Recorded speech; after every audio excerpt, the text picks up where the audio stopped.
حضرت ابن عباس رضی اللہ تعالیٰ عنہ سے روایت ہے کہ نبی اکرم صلی اللہ علیہ وآلہ وسلم نے ارشاد فرمایا کہ اللہ تعالیٰ بندے کے 3 قسم کے گناہ معاف نہیں کرے گا۔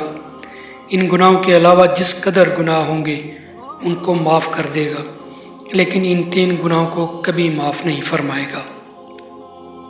نمبر 1، اللہ تعالیٰ کے ساتھ کسی کو شریک ٹھہرانا۔ نمبر 2، جادو کرنا یا کروانا۔ نمبر 3، اپنے مسلمان بھائی کے ساتھ حسد کرنا۔ یعنی اگر کوئی آدمی ان گناہوں سے توبہ کیے بغیر مر جاتا ہے تو اس کو معاف نہیں کیا جائے گا۔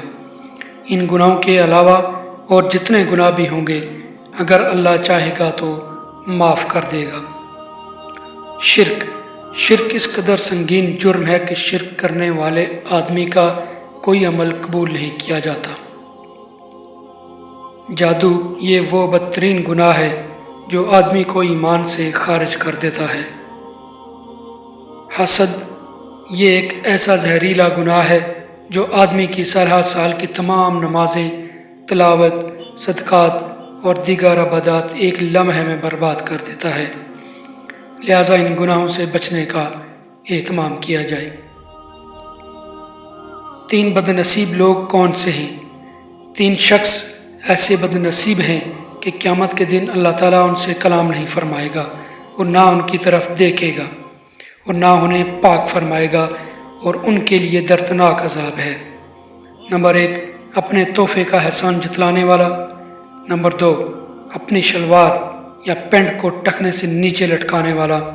اور نمبر 3، جھوٹی قسم کھا کر سامان بیچنے والا۔ 8 قسم کے لوگ جن سے قبر میں سوال نہیں کیا جائے گا۔ شامی میں لکھا ہے کہ جن لوگوں سے سوال نہیں کیا جائے گا وہ 8 قسم کے لوگ ہیں۔ نمبر 1، شہید۔ نمبر 2، اسلامی ملک کی سرحدوں کی حفاظت کرنے والا۔ نمبر 3، مرض طاعون سے فوت ہونے والا۔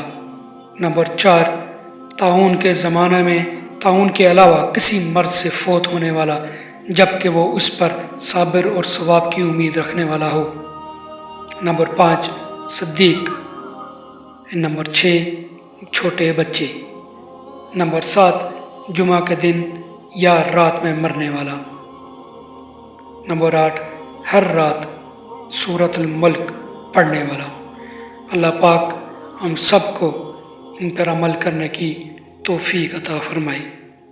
آمین ثم آمین۔